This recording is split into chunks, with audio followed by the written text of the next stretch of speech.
नमस्कार मंडळी, स्वागत आहे तुमचं पंकज क्लिप्समध्ये, ज्यात आपण मोठे पॉडकास्ट छोट्या छोट्या क्लिप्समध्ये टाकतो. ही स्टोरी तुम्ही नक्की एन्जॉय कराल, पण त्याआधी सबस्क्राईब करायला विसरू नका. तर ही जी माझ्याकडे आता एक दुसरी गोष्ट आहे ना, ती मुंबईतलीच आहे आणि हे खरं बोलू तर आमच्या इथेच घडलं आहे.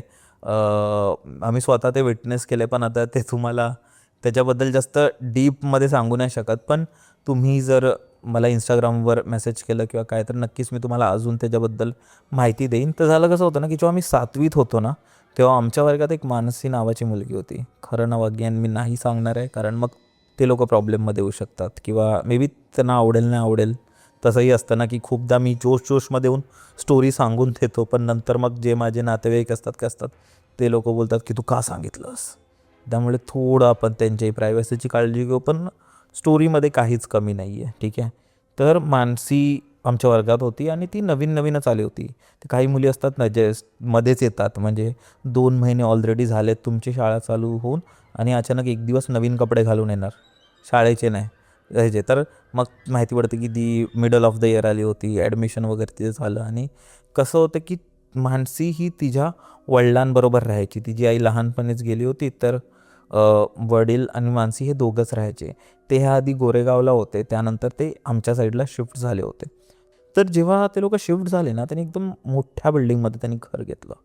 म्हणजे कसं बोलू की प्रॉपर 20th फ्लोअरची ती बिल्डिंग होती. म्हणजे one of the tallest building त्यावेळी आमच्या एरियामध्ये होती ती. तर तिथे त्यांनी घर घेतलं, ठीक आहे. 12व्या मजल्यावर राहायचे. 1 BHKचा फ्लॅट होता. मानसीचं रुटीन खूप सिम्पल होतं. सकाळी शाळा असायची, संध्याकाळी ट्युशन, आणि तिचे जे वडील होते ना, त्यांची नाईट शिफ्ट असायची. ते एका कॉल सेंटरमध्ये काम करायचे, US बेस्ड. तर त्यांची जी शिफ्ट असायची ना, ती नाईट असायची, म्हणजे नाईट ड्युटीला ते जायचे. तर ते घरातून काहीतरी लेटच निघायचे, 10 वाजता समथिंग निघायचे, आणि रात्रीच्या वेळी मानसीला एकटंच झोपावं लागायचं. सकाळी ती शाळेत जायची आणि मग दिवसभर वडील तिचे घरी असायचे. तिला जेवण बनवून वगैरे सगळं काही वडीलच करायचे, ठीक आहे.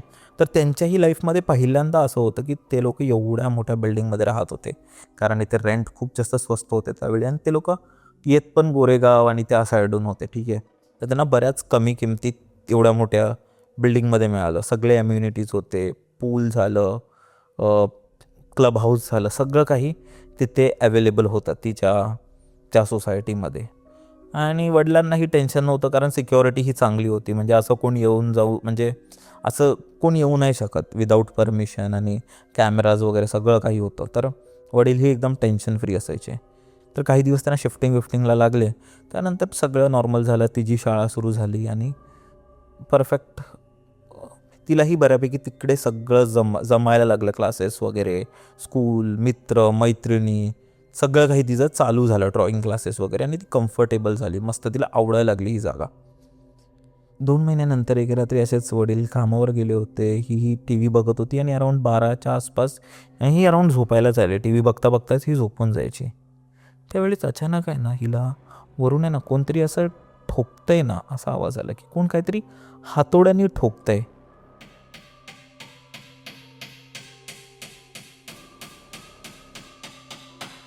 तर पहिल्या दिवशी तर तिला थोडा त्रास झाला, पण इव्हेंच्युअली ती झोपून गेली, ठीक आहे. दुसऱ्या दिवशी परत 2-3 वाजायच्या टायमाला परत कोणतरी ठोकते असं तिला आवाज आला, ठीक आहे. तिने सकाळी उठून वडिलांना सांगितलं की बाबा असं काहीतरी आहे वरती, आणि हे लोक रात्री ठोकतात, म्हणजे हातोडी वगैरे कोणतरी वरून ठोकत असतात, आणि त्यामुळे मला झोप नाही येत. तर म्हटलं ठीक आहे, असेल काहीतरी, तू टेन्शन नको घेऊ. त्या दिवशीही वडील पण एवढं काही सिरियसली घेत नाही, पण त्या रात्री तो आवाज अजून वाढतो.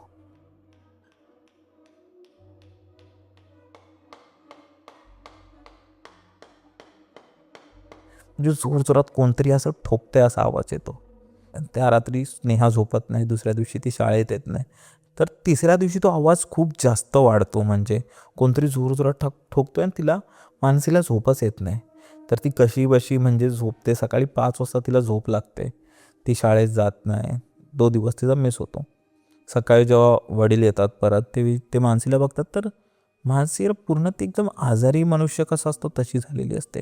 डार्क सर्कल्स झालेत, एकदम विचित्र अवस्थेत ती असते.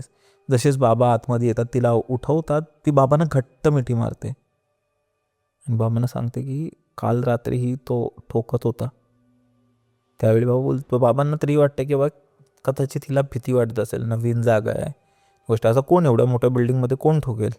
तर ते वॉचमॅनलाही बोलतो, जेही आमच्या वरती राहतात 13व्या मजल्यावर, तर त्यांना तू सांग की नका वाजवू रात्रीच्या वेळी. वॉचमॅन बोलतो, नाही नाही त्यांच्या नका घेऊ, मी सांगतो त्यांना. असं कोण वाजवणारच नाही, कदाचित भासच झाला असेल तिला. तर ते बोलतात ठीक आहे जाऊ दे. तर त्या दिवशी ना वडील ही सुट्टी घेतात की बघायला हिच्याबरोबर थांबायला, कारण ही एकटी झोपायलाच तयार नसते आणि ते तिच्याबरोबर झोपलेले असतात. बाबा बोलतात बघ कोणता आवाज आहे, काहीच आवाज येत नाही. 12 वाजता, 1 वाजता, 2 वाजता काहीच आवाज नाही. पण बरोबर 3:30ला तो आवाज सुरू होतो.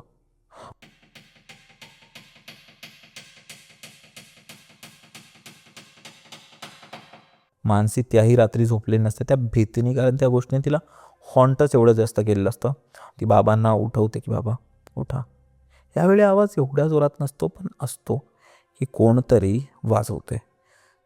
बाबाही ऐकतात. ते आवाज 1-1.5 तास चालतं आणि बाबांना समजते की हां बाबा कोणतरी आमच्या वरच्या फ्लोअरवरून काहीतरी आपटतोय, काहीतरी ठोकतोय. जेव्हा सकाळ होते माणसाचे बाबा वरती जातात, तर त्यांचा दरवाजा ठोकतात. 13व्या मजल्यावर जो राहतो, दरवाजा ठोकताना बोलतात की तुम्ही रात्री काय वाजवत असता? तो माणूस सुरुवातीला शॉक होतो. तो बोलतो आम्ही काय वाजवू? नाही तुमच्या फ्लॅटमधून काहीतरी ठोकण्याचा आवाज येतो. किती वाजता? रात्रीच्या वेळी. तो माणूस शक्यच नाही, आम्ही झोपलेले असतो.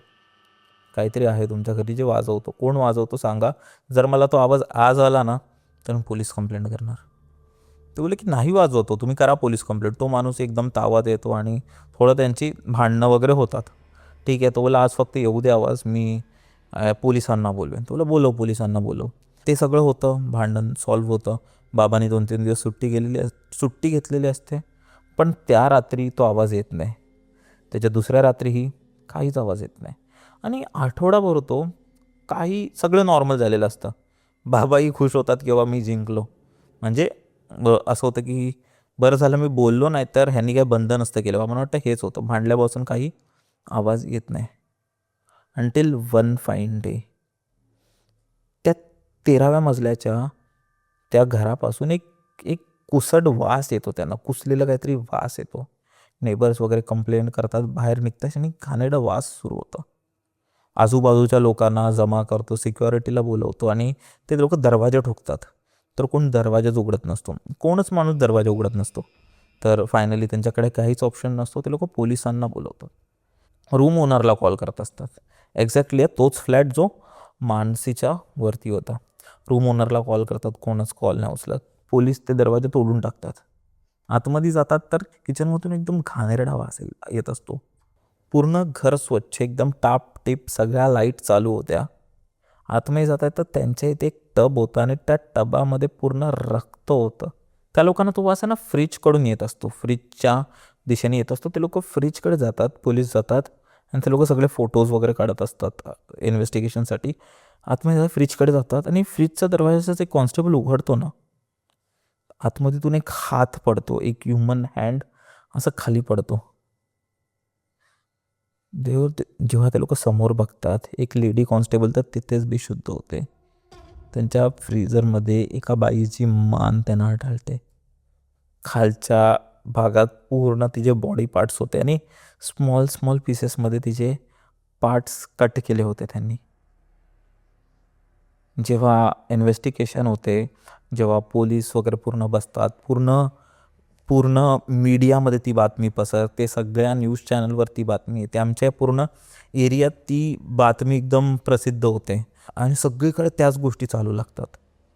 आणि तेव्हा माहिती पडतं इन्व्हेस्टिगेशनमधून की जो माणूस ते वरती राहायचा ना, त्याने आपल्या बायकोला मारून टाकलं होतं. काहीतरी डावरीच्या ह्याच्यात वगैरेच काहीतरी मतभेदांमुळे त्यांनी त्याच्या बायकोला मारून टाकलं होतं. तर त्यांनी तिला मारून टाकलं होतं आणि तिला लपवायचं कसं हे त्याच्यासमोर प्रश्न होता. त्यामुळे त्यांनी तिला बारीक बारीक पीसेसमध्ये कट केलं होतं आणि हे करायला त्यांनी बरोबर 1 आठवडा घेतला. आणि तो गपचूप म्हणजे पूर्ण त्याच्या घरात सेंट मारायचा. म्हणजे त्यांनी जवळजवळ बरेच असे सेंटचे बाटल्या वगैरे घेऊन ठेवले होते की कोणाला वास येऊ नये. आणि तो फ्रीझरमध्ये तिची बॉडी ठेवायचा आणि एकदम नॉर्मल वागायचा. म्हणजे कामावर जायचा, कामावरून यायचा, सोसायटीवाल्यांना तसंच दाखवायचं जसं रेग्युलर रुटीन तो त्याचा फॉलो करतोय. पण रोज रात्री जेव्हा तो घरी यायचा, सगळे झोपायचे, तेव्हा तो त्याच्या बायकोला पीसेसमध्ये कट करायचा आणि फ्रीजमध्ये भरून ठेवायचा. त्याचा प्लॅन होता की तो पूर्ण बारीक बारीक पीसेसमध्ये कट करून त्याला फेकण्याचा प्लॅन होता. तर तसं रोज रात्री तो येऊन तिला कट करायचा. आणि जो आवाज मानसीला रात्री यायचा ना, तो कोणत्या हातोडी ठोकायचा नव्हता, तो त्याच्या बायकोला कापायचा. आणि तोच आवाज तिला कंटिन्यू 3-4 दिवस यायचा. आणि हे सगळं तिच्या 13व्या महिन्यावर चालत होतं. ही जेव्हा गोष्ट मानसीने आम्हाला सांगितली होती, आम्हीही खूप घाबरलो होतो. त्यानंतर तिच्या वडिलांनी विचारलं रूम वगैरे सोडायचं आहे का, पण असं काही त्यांना हॉरर असं नाही जाणवलं. पण जो आवाज आहे ना, आवाज तो अजूनही तिला आठवतो की कसं तो आपण आपण मटणाच्या दुकानात जातो, तिथे ते असतात ना मोठ्या अशा सुरीनी किंवा कोयत्याने कापतात ना, तशा प्रकारचा तो आवाज होता. तो तिला अजूनही हॉन्ट करतो. तर तिकडची एक्झॅक्ट हॉरर स्टोरी तर मला माहिती नाही, पण हे जे मानसीने जे मला सांगितलं होतं ते मला लक्षात आहे अजूनपर्यंत.